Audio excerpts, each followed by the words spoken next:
Redesigned front end is killing me. I work for a giant corporate retail home improvement hardware chain. Recently they decided redesigning the entire front end from returns to checkout was a great idea. Without consulting actual cashiers or customers, they removed the counters, the 3 feet of safe space between customers, the associates who interacts with them, in favor of a shoulder-to-shoulder checkout experience. Confused, upset customers abound. As you can imagine, that in itself has spawned many fun stories, but my tale this morning is about the flow of our new returns area, the customers who refuse to come in through the entrance. This story is repeated every day, every hour, almost every minute of our day at the new service desk. Our desks are now called pods. Each working desk features a register that can toggle between a sales registers, a returns register, order release, and special services. Meaning each register, the worker behind it is expected to do everything. Sadly, the customer struggles to understand if you are standing looking at your screen, you are actually working.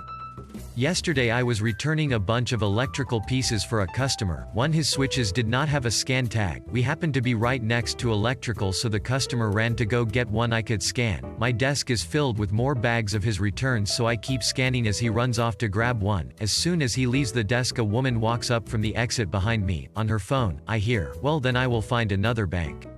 Goodbye." And she hangs up. I am trying not to look at her because I am clearly working. I head motion to the few people who are standing waiting in line as she pushes closer to the edge of my desk. Pointing to the line, I say, "Ma'am, the line for service starts right there." As I say this, the guy gets back with his switch. He hands it to me. To my shock, this lady says, "Excuse me, I was here first," to the guy. Normally I am a very patient person, but this new layout has me working on my last nerve. I calmly but firmly look directly at her and say, "Ma'am, I told you the line for service starts right there. There are people ahead of you.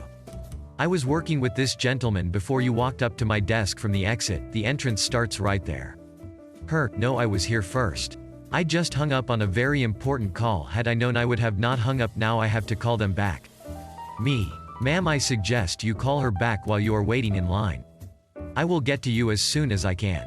Meanwhile I am scanning returns the entire time. Her, "What is your name?"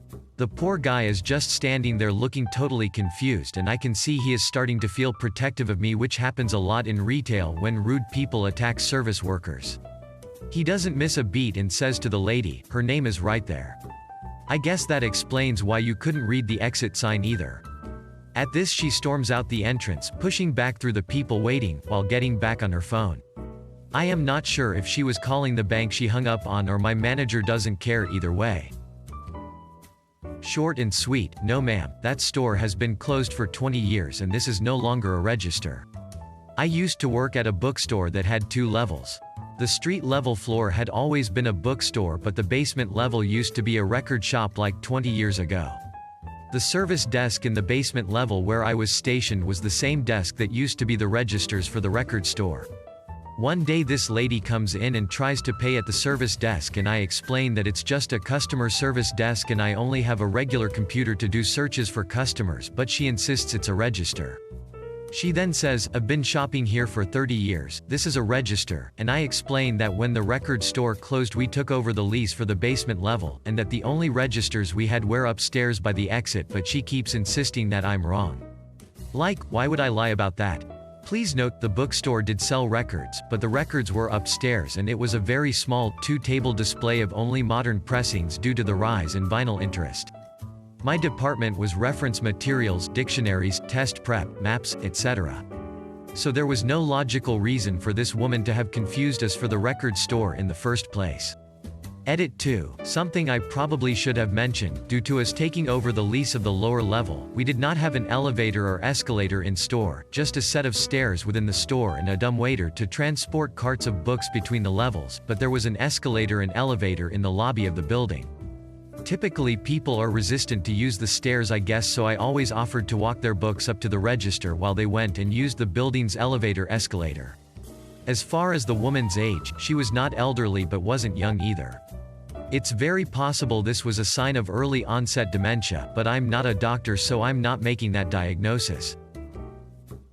Thanks for watching, and don't forget to give a thumbs up if you enjoyed it.